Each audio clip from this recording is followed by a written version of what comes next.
je continue mes interviews de témoignages d'hommes sur le thème de l'homme sur le chemin de la conscience.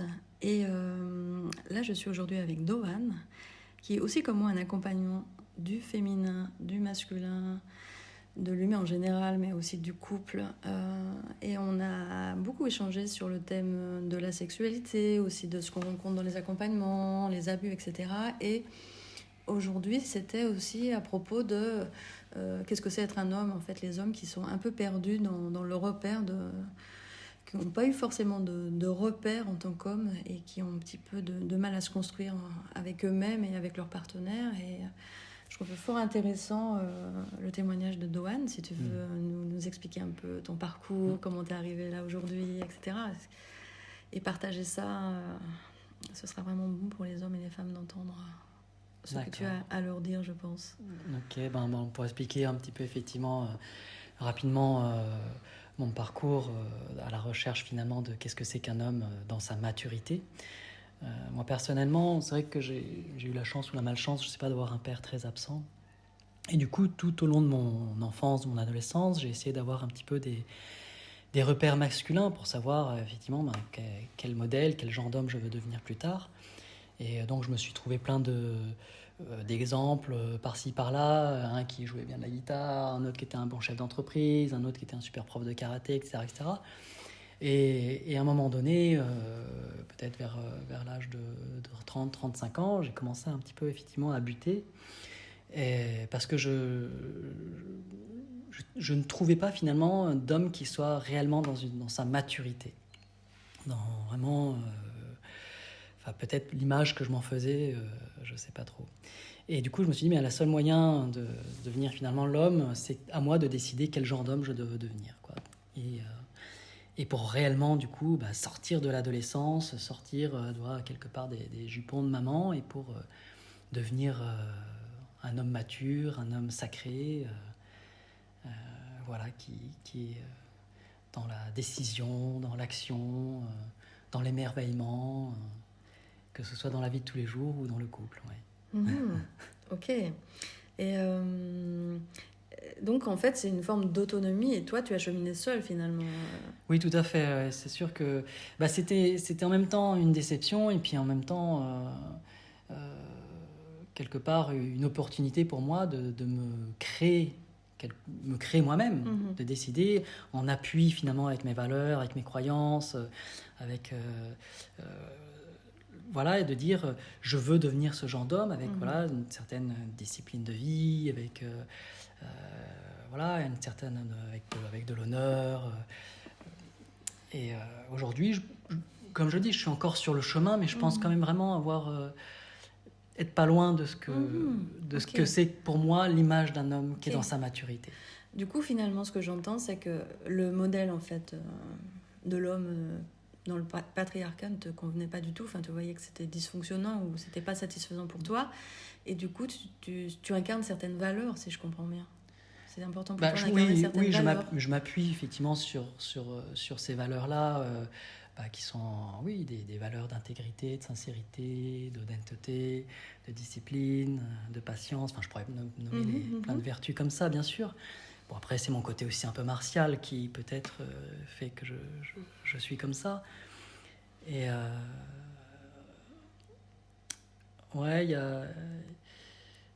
pour moi, c'est surtout le constat que je fais aussi dans mes accompagnements, c'est que je vois beaucoup d'hommes, même des fois souvent plus âgés que moi, que je trouve absolument pas matures, sur un tas de choses qui sont encore avec tellement de manques, tellement de besoins, tellement d'attentes, tellement de questionnements, alors qu'en réalité on reste le créateur de sa propre vie et qu'il n'y a que nous-mêmes qui pouvons nous apporter tout ce qu'on demande souvent à l'autre, même dans le couple, quelque part. Encore faut-il savoir ce qu'on cherche, en fait. En fait, faut-il savoir ce qu'on cherche, mais en fait, il n'y a rien à chercher, quoi. Il n'y a rien à chercher. Il y a juste à être. Mais pour ça, il faut avoir, effectivement, c'est ce qu'on propose ici dans nos accompagnements, c'est à un moment donné, il faut savoir déposer son histoire de vie pour s'appuyer de son histoire de vie comme une expérience, et à un moment donné, de dire, maintenant, ça, c'est mon histoire de vie, mais à partir de maintenant, en fonction de ça, je décide ce que je suis, ce que je fais. Moi, aujourd'hui, effectivement, avoir des exemples d'hommes qui ne savent pas prendre de décision, qui sont en train de rechercher dans le couple plus une maman qu'une partenaire, moi, je dis, non, ça ne me convient pas du tout, ce genre de choses. Donc, c'est des exemples aussi qui m'ont permis de dire que non, moi, si je suis en couple, c'est surtout pas pour avoir une maman. J'en ai déjà une et ça me suffit largement, quoi. Toi, donc, si je suis en couple, c'est pour avoir une partenaire. C'est pour vraiment partager quelque chose avec une femme et surtout me présenter devant elle en tant qu'homme. Oui. Avec tout ce que ça peut... Or, alors ça ne veut pas du tout dire oui, je suis fort, j'assume tout. Ça, c'est pareil. Ça, c'est des schémas, c'est des codes qu'on nous a montrés. Et j'ai envie de dire bullshit, quoi. C'est à nous de créer le genre d'homme qu'on veut devenir, avec toute notre sensibilité, toute notre tendresse, toute notre vision. Et bien sûr que l'homme dans son physique, il a la puissance du physique. Mais c'est pas pour rouler des mécaniques. C'est simplement pour moi, j'aime bien dire dans l'idée du... Si on doit revenir sur un schéma justement peut-être plus matriarcal que patriarcat, c'est que la puissance de l'homme peut venir soutenir la création de la femme. Parce que pour moi, la femme est dans la création, dans le fait de, je sais pas, je dis n'importe quoi, d'imaginer des mondes, d'imaginer ce genre de choses. Du tout possible, finalement. Du tout possible. Et quoi de plus beau que de pouvoir, avec notre force physique, permettre la réalisation de ça. Ça ne veut pas dire que l'homme n'est pas dans la création et que la femme n'est pas dans la réalisation. Les deux sont possibles. Mais je trouve que dans ce sens-là, ça donne toutes ces lettres de noblesse à l'homme et à la femme. Oui, alors là, mais c'est ma vision du monde, quelque moi, part. je te rejoins tout à fait, en fait. Donc, tu as dit, en fait, ce qui est important, c'est finalement décréer, se déconditionner. Moi, tout aussi, mon enseignement tantrique ou mes initiations tantriques, c'est un dénuement, de toute façon. C'est-à-dire se déconditionner de nos conditionnements, évidemment, et de toutes les croyances, de tout ce qu'on nous a inculqué, ou ce que soi-même, on s'est construit en essayant de comprendre, finalement, le monde, et aller regarder qu'en fait, c'est complètement, erroné parfois, etc. Et revenir, comment on retrouve? Pour moi, c'est un chemin que je fais aussi, reconnecter finalement ma source, je dirais, ma source de vie, et ma propre canalisation, en quelque sorte, pour écouter. Tantra, c'est vraiment une écoute, en fait. Une écoute intérieure, et en fait, les réponses sont à l'intérieur de soi et pas à l'extérieur. Et revenir à ça. Donc, bien sûr que c'est inspirant d'avoir des gens aussi qui ont déjà cheminé, aussi comme nous, on accompagne. Et c'est vrai qu'on peut, du coup, on est un peu des passeurs d'une certaine façon, parce qu'on a ouvert les portes, et du coup, c'est vraiment plus facile aussi pour les personnes peut-être de nous suivre pour aller se rencontrer eux-mêmes, hein, pas pour... c'est ça, on ne peut pas, de toute façon dans notre travail, je dis souvent, on ne peut pas et on ne se doit pas de donner de conseils. Par contre, on peut agir en tant qu'exemple. C'est ça, et puis aussi inviter les gens à créer leur propre réalité. Exactement, et de toute façon, c'est ça. Et le monde, nous, on est quand même participants d'un monde nouveau, finalement, couple nouveau aussi, ce que tu as décrit, en fait, dans ces polarités qui dansent ensemble de façon harmonieuse, on dirait consciente. Donc, si chaque homme et chaque femme a fait le travail à l'intérieur de lui et d'elle, on peut se rencontrer dans un espace complètement différent, comme aussi recréer le couple d'une façon très différente. Exactement. Et recréer le monde. Pour moi, c'est ça. Pour moi, cette communion, réconciliation, enfin, du couple sacré, ce que je nomme ça, c'est ça qui va faire que le monde va changer. En tout cas, ça, c'est moi ce que je... c'est son propre monde intérieur, surtout, bien sûr, puisqu'on n'a pas vraiment de pouvoir sur le monde extérieur. Mais si déjà on modifie son monde intérieur, c'est notre vision des choses dans sa globalité qui va se transformer. C'est-à-dire que jusqu'à maintenant, et moi le premier, je n'ai fait que agir en suivant des modèles et des exemples qu'on m'a montrés. Mais ça, c'est le propre de l'humain, on est tous comme ça. Sauf qu'on voit bien... par constat, aujourd'hui, que le couple tel qu'on nous l'a montré, tel qu'on nous a servi sur un plateau, faut se marier, avoir des enfants, la maison à crédit, je suis désolé, ça ne fonctionne pas. Le monde aujourd'hui, et moi c'est le constat personnellement que je fais, est à l'agonie. On va vers la fin de ce que j'appelle l'ancien monde. Mais qu'est-ce qui va permettre au nouveau monde de se créer ? C'est bien notre voyage intérieur, c'est bien nous, dans notre propre vision, dans notre propre création, que nous allons pouvoir permettre à la nouvelle humanité d'émerger. Donc c'est pour ça que si on souhaite un peu de manière orgueilleuse que le monde change, c'est surtout déjà changer son monde intérieur et changer son modèle du monde, changer sa vision des choses. Et c'est pour ça que on doit s'appuyer sur notre expérience personnelle. C'est pour ça que quand je dis on dépose son histoire, ça ne veut pas dire qu'on rejette son histoire. On dépose son histoire de vie pour ne plus être victime de son histoire de vie. Ok, tu as eu tel abus, tu as eu tel machin, ok, c'est très bien, mais qu'est-ce que tu décides en fonction de ça? Aujourd'hui, pour moi, la psychothérapie moderne, elle a fait son temps. Je veux dire, à comprendre qu'effectivement j'ai tel problème parce que voilà, j'ai eu tel parent, tel machin. Ok, très bien. Maintenant, tu es au courant de ça, tu as permis de comprendre, super, bravo. Ok, quelle est ta décision en fonction de ça? C'est simplement ça, redonner son pouvoir personnel aux personnes et dire c'est à toi de décider ce que tu veux. Tu as toute ton histoire. Alors, super, en même très temps, bien. c'est sûr qu'il faut aller mettre du doux sur nos blessures, etc. et les accueillir, les alchimiser d'une certaine façon. C'est pas non plus être dans le déni et je fais abstraction. Absolument pas. C'est pas ce qu'on est en train de dire ni l'un ni l'autre. Tout à fait. Non, c'est absolument pas dénier, tout à fait. D'accord, donc il y a ce travail d'aller le regarder en même temps. Exactement. Bien sûr, d'aller l'accueillir. Aussi se déposer en vulnérabilité, qui est aussi la force que pour l'homme aussi, d'aller... L'homme aussi avec toutes ses représentations, je suis fort, je ne pleure pas, etc. Voilà, c'est ça, tout ça c'est des schémas, c'est pareil, ça c'est quoi ça veut dire quoi? C'est bullshit quoi. Exactement, donc ça, femme ou homme, on fait ce travail avec soi-même d'aller rencontrer nos endroits blessés aussi, évidemment, pour pouvoir justement aller connecter notre puissance, c'est quand même aussi le chemin. Le piège de notre travail aussi, si tu veux, c'est là où il faut être vigilant, c'est que l'identité de la personne est tellement attachée à ce qu'elle s'est construit. Bien sûr, une identification. Une identification que des fois, déposer tout ça, c'est dire mais qui je deviens par rapport à ça. Je suis vide, quelque part. Je suis vide, exactement. Et c'est là où, si tu veux, tout notre accompagnement prend son sens. C'est-à-dire qu'on est vraiment là pour aider finalement la personne à se découvrir elle-même. En tantra, donc, on parle de corps de souffrance, notamment, tu vois, et cet attachement au corps de souffrance, que j'appelle le corps de souffrance. Et c'est vrai, quand on dépose ça, qu'est-ce qui reste ? La joie. Mais ou autre chose, en fonction de la personne. Oui, en fait, quelque part, plutôt un corps de, je dirais un corps de silence ou un corps de vibration. C'est aussi une référence d'un émètre tantrique qui a écrit un livre sur ce sujet. Et ce qui nous amène là au corps, j'avais envie aussi peut-être que tu partages quelque chose. Quand on parle d'homme, de la femme, on parle aussi de la sexualité. C'est aussi des thèmes qu'on accompagne et qu'on a cheminé chacun de façon assez engagée, on va dire. Et ce serait bien aussi que tu puisses nous dire la sexualité de l'homme, etc. Donc déjà, pour moi aussi, ce que j'ai beaucoup transmis aussi aux hommes par le tantra, c'est notamment dissocier l'orgasme de l'éjaculation. Voilà, on peut peut-être commencer par ça. Bon, c'est vrai que là, c'est pareil. Moi, je n'ai eu aucune éducation sexuelle, enfin transmise par un homme en tout cas. Et c'est vrai que du coup, j'ai eu longtemps une sexualité où ça passait par l'éjaculation systématique, ce genre de choses.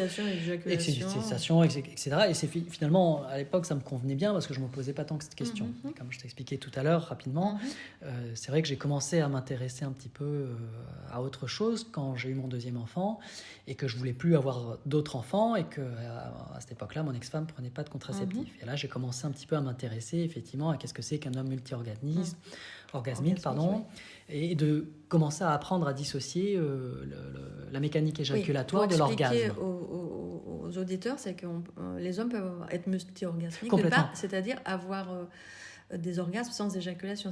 C'est ça, avoir plusieurs orgasmes qui s'enchaînent et voilà, c'est pas lié à l'éjaculation, le plaisir orgasmique. Exactement. Alors, s'il y a peut-être déjà un maître mot pour bien comprendre en fait l'idée de départ, c'est que je voulais sortir de la dictature éjaculatoire.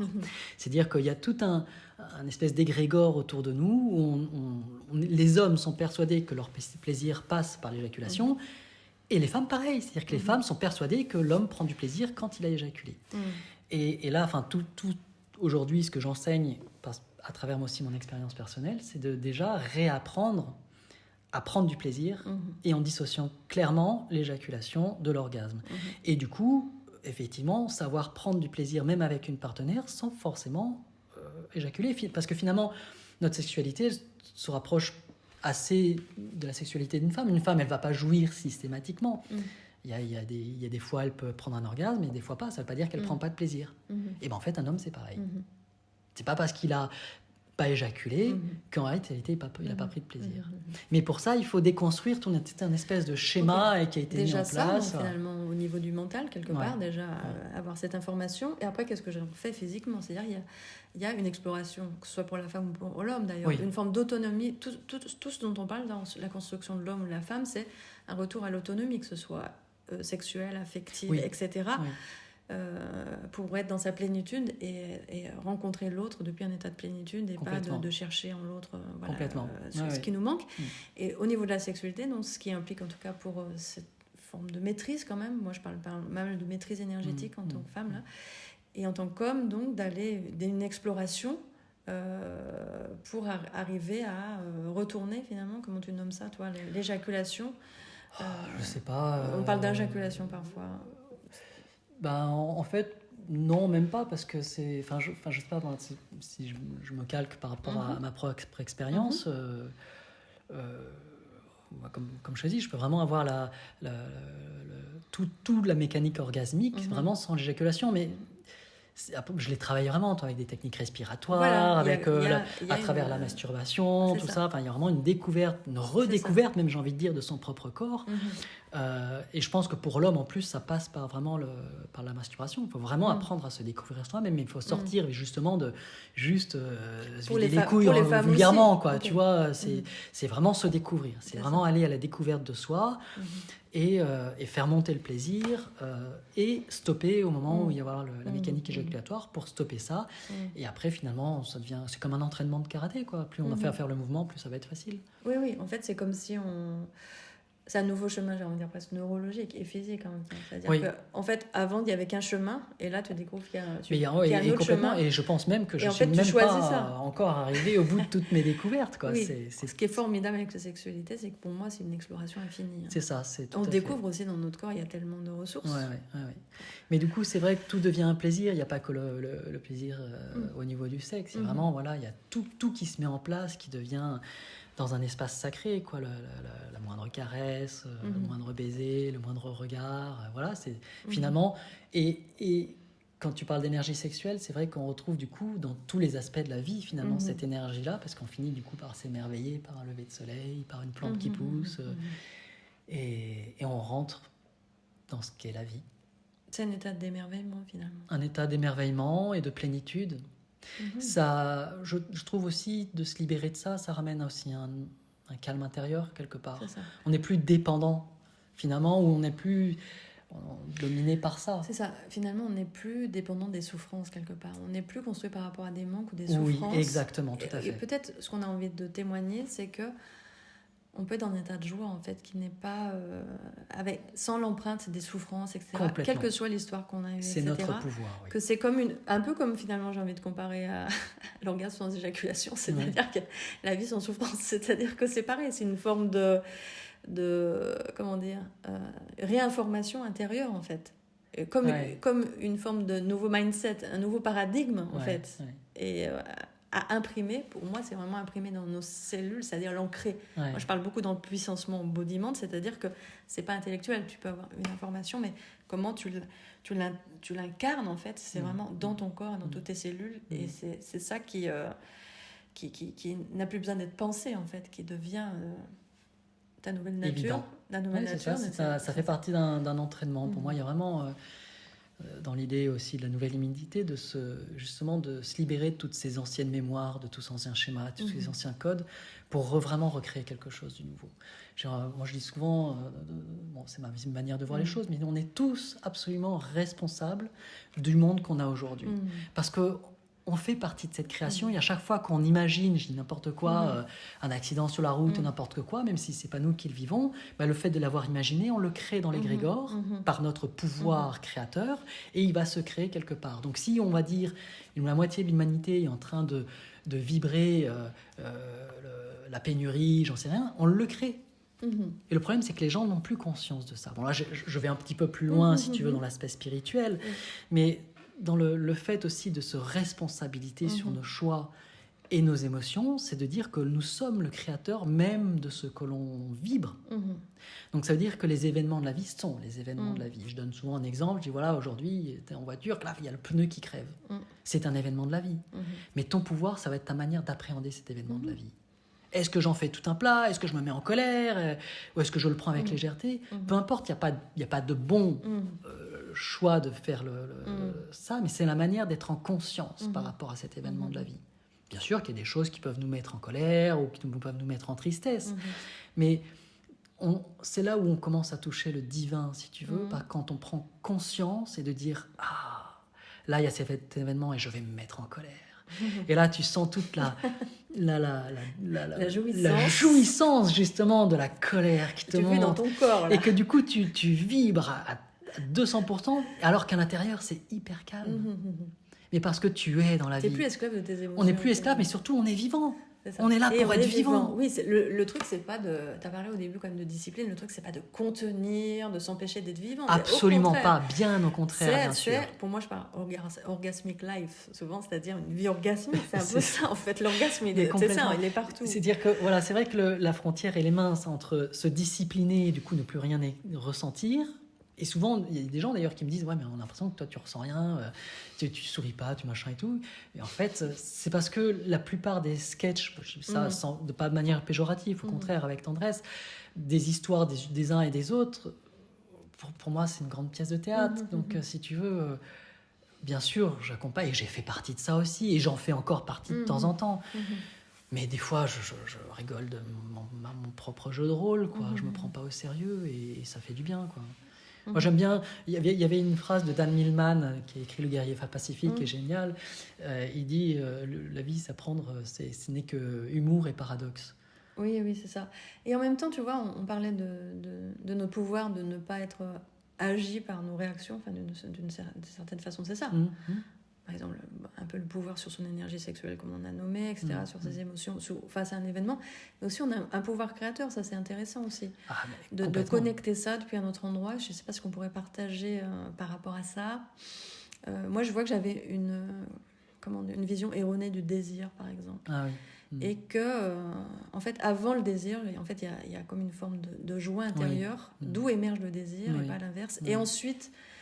Donc ça parle finalement d'une connexion au cœur. Et ensuite, j'ai envie de dire, la tête prend le relais, enfin, suit en fait ce mouvement et va pouvoir le mettre en action. Finalement, c'est ce que tu disais tout à l'heure, aussi l'énergie féminine du tout possible. Et après, le masculin qui va matérialiser d'une certaine façon. Est-ce que toi, tu aurais quelque chose à partager sur notre pouvoir créateur? Comment tu vis ça? En fait... C'est surtout, je n'ai pas d'attente, mais c'est vrai que personnellement, j'ai vu à quel point c'était facile de donner son pouvoir à l'extérieur, tellement on a peur de notre propre pouvoir. C'est-à-dire que les gens, depuis, on va dire, de manière générale, depuis l'enfance, on donne le pouvoir aux parents, après on va donner le pouvoir aux médecins, après on va donner le pouvoir aux professeurs, après on va donner le pouvoir aux politiques. Et jusqu'à aller même dans la spiritualité, donner le pouvoir à des guides, et donner le pouvoir à d'autres entités extérieures. Parce que c'est tellement inconcevable que ce soit nous les créateurs de tout ça. Et ça ne veut pas dire que c'est mal, si tu veux. C'est tout à fait juste aussi de créer, si on prend conscience qu'on est le créateur, de se créer par exemple un guide extérieur qui va nous guider. Mais ça aurait été une création de nous-mêmes. Mais du coup, c'est plus confortable des fois pour la personne de recevoir une guidance de cette manière-là, plutôt qu'à un moment donné de dire mais non, c'est moi qui prends ma propre décision parce que je suis mon propre guide. Donc c'est pas faux, si tu veux. C'est juste prendre conscience que nous sommes le créateur de tout ça. C'est tout. Tout simplement. Oui. On a toutes les ressources à l'intérieur. Absolument, toutes les ressources à l'intérieur. C'est ce que je vis, et on peut créer toujours de nouvelles ressources. En fait, c'est vraiment infini. En fait. On n'est pas des êtres limités. Absolument pas. Ça, c'est ce qu'on nous a fait croire. Et pire que tout, on a oublié qu'on avait oublié. On a oublié qu'on avait oublié. Donc la supercherie de la supercherie, tu vois le truc. Et la plupart des êtres humains sont complètement inconscients. Pareil, je ne le dis pas du tout de manière péjorative. J'ai été aussi moi longtemps dans cet état d'esprit de son propre pouvoir. Mais quand on vient aussi à travers, grâce au travail d'accompagnement, goûter effectivement à un moment donné de revenir, parce que moi, dans tout le travail que j'ai fait, c'était constamment ça. À chaque fois, j'avais l'opportunité de faire un travail personnel, d'accompagnement. Je me poussais, j'ai dit attends, je vais aller encore plus loin, encore plus loin, encore plus loin. Donc il y a quand même aussi une volonté, toi de ma part, d'aller chercher, d'aller à l'origine des choses. Quand même, vraiment, et à chaque fois, et à un moment donné, je suis vraiment revenu au point d'origine. C'est ça. Et plus rien n'existait autour. Là, vraiment la racine de la racine, la source, qu'on pourrait appeler la source. Sauf que la source, c'était pas quelque chose d'extérieur. Elle venait simplement de mon mental. Et qu'à ce point de source, à un moment donné, pouf, tout re-explosé et j'ai revu toute la création que j'ai créée autour de moi. C'est aussi prendre la responsabilité de ce qui nous arrive. Exactement. Déjà. Et aussi une chose dont on a parlé déjà tous les deux, c'est aussi être sans attente. C'est-à-dire que... Oui. Alors, pour moi, l'attente crée du manque et du retard. Et oui. Et crée du temps, en fait. Exactement, tout à fait. Voilà, le problème, c'est qu'on construit notre identité aussi, effectivement, sur des blessures, sur des manques et sur des attentes. Et là, si on veut aspirer quelque part aussi à la nouvelle humanité, c'est être en amour inconditionnel. Mais être en amour inconditionnel, qu'est-ce que c'est ? C'est être libéré justement de toutes ces attentes et de tous ces manques. Parce que tant qu'on va acter, agir dans n'importe quoi, dans la matière, dans un travail, dans une situation, simplement par peur, par manque, par doute, par soumission ou ce qu'on veut encore, on n'est pas dans un acte d'amour. C'est depuis quel endroit on agit, en fait. Exactement. Qui on est quand on agit. Ça ne veut pas dire qu'on n'agit pas dans la matière. Il y a évidemment, il y a des joies de complaisance. Faut bien remplir le frigo. Il y a des actions. Mais c'est pas du tout la même chose que de le faire en conscience, qu'à un moment donné, de dire, là, je fais un acte d'amour. Parce que je suis déjà profondément en amour pour moi-même. Et libéré de mes manques et de mes besoins, ce qui fait que comme je suis libéré de mes manques et de mes besoins, je suis déjà en complétude totale avec moi-même, à ce moment-là, je peux réellement aller à la rencontre de l'autre. Parce que je n'ai plus d'attente. C'est ça, oui. Donc ça veut dire que je vais à la rencontre de l'autre et venir explorer l'univers qu'il est. Et tout est une découverte extraordinaire à ce moment-là. Donc il y a une notion d'ouverture, d'accueil et de disponibilité. Et d'accueil total sur voilà, de dire cette personne elle a un soleil comme ça, une planète ici, cette planète elle est comme ça, c'est extraordinaire. Chacun dans son unicité. Et le problème c'est que souvent les gens ils commencent à dire ta planète ici elle est pas trop comme il faut, tu devrais la mettre comme ci, tu devrais la mettre comme ça. Enfin bon, allô quoi, qui on est nous pour dire l'autre il voit pas les choses comme il faut quoi. Alors que c'est bien parce que justement il y a des peurs, il y a des doutes, il y a des manques, ce genre de choses. Donc ça ne doit plus exister, j'ai envie de dire, dans la nouvelle humanité. Et ça passe par effectivement une forme de discipline, d'autodiscipline sur sa manière de penser, sur sa manière de voir les choses. Et donc ça sous-entend pas vouloir changer l'autre aussi, on revient à la relation. Qui on est nous pour vouloir changer l'autre quoi. Allô. C'est ça. et comment on se traite. C'est l'autre le problème aussi. Et comment on se traite pour se changer, soi-disant pour faire plaisir à l'autre. Quel manque d'amour pour soi-même là aussi. Exactement. Se suradapter, etc. À partir du moment où on commence à essayer de voir se plier pour faire plaisir à l'autre, alors il faut arrêter tout de suite. C'est foutu. On n'est pas à notre place, quoi. Ça veut dire qu'on n'est pas suffisamment en amour pour soi-même pour déjà se respecter. Et donc, si on n'est pas en amour sur soi-même, comment suffisamment aimé aussi par l'autre, s'il y a qu'une forme de non, parce que l'autre, quand il t'a rencontré, il t'aimait parce que tu étais toi. Et à un moment donné, tu te contorsionnes, soi-disant, pour prendre la forme, et du coup, il t'aime plus, forcément. Ou au contraire, c'est-à-dire que on demande à l'autre de changer, c'est pas de l'amour. C'est pas de l'amour on attend que l'autre soit différent, etc. Ouais, tout à fait. Ouais, il y a du travail, hein. Mais après, c'est passionnant, si tu veux. Voilà, c'est très intéressant. À partir du moment où, il faut un petit peu d'intelligence, quand même. Il faut commencer à se poser des questions. C'est ça, le démarrage. Prendre les choses et dire ok c'est comme ça et si c'était différent ce serait comment. Tu sais qu'on part du constat de sa vie, c'est-à-dire un peu son terreau d'une certaine façon, mais de soi. Voilà, après qu'est-ce qui est, qu'est-ce que je veux, qu'est-ce que je fais finalement. Voilà, ça c'est le premier démarrage. Et après quand on arrive à un certain point on comprend que tout ça même ça n'a aucun sens et qu'il faut juste vivre, c'est tout. C'est ça en fait, voilà, bien sûr. Mais bon, voilà, là ça va un petit peu, ça demande déjà un petit peu de cheminement, un petit peu de voilà. Mais voilà, si on peut terminer après là-dessus, c'est surtout dire que chacun puisse reprendre son pouvoir personnel, son pouvoir créateur, son pouvoir décisionnaire. Quelle que soit l'histoire de vie de la personne, à un moment donné, c'est se dire ok, ça c'est mon histoire. C'est décider Mais finalement. qu'est-ce que je décide? Il y a plein de gens qui arrivent, qui viennent nous voir, dire j'aimerais ci, j'aimerais ça, j'aimerais ça. Ok, qu'est-ce que tu as mis en place pour ça? Rien, j'attends que ça se passe. Non. Ok, tu veux quelque chose. Au début, on ne sait pas, et c'est ok de ne pas savoir en fait aussi. Mais complètement. Au contraire, c'est très intéressant pour passer par une phase de... quelqu'un dire ça, j'aime bien cette phrase, je ne sais pas comment le faire, donc je décide de le faire. Oui, c'est très bien, bien sûr. Parce que du moment qu'il y a une décision de faire, en fait, les informations arrivent en fait. Et c'est des sortes de micro-actions qui vont faire des grands changements. C'est pas forcément la révolution instantanée. Oui, complètement. Aussi, c'est pas se mettre de la pression. Non, surtout pas. Non, vraiment surtout pas, bien sûr. Non, il faut que ce soit fluide, ça, au simple. contraire, ça met un état d'impuissance quelque part. J'aime bien l'idée de jouer à vivre, finalement. Tu vois, il n'y a pas de mauvaise expérience, il n'y a pas de mauvais choix. Il y a juste à essayer, faire... jouer le jeu de la vie. Jouer le jeu de la vie. On pourrait même dire jouir de la vie. Oui, jouir de la vie, bien sûr, sans aucun problème, bien sûr. Ce serait c'est très bien, une belle conclusion. Une belle conclusion, jouir de la vie. Merci à toi, Dovan. Merci infiniment d'avoir partagé qui tu es et merci pour qui tu es, justement. Avec plaisir. Merci.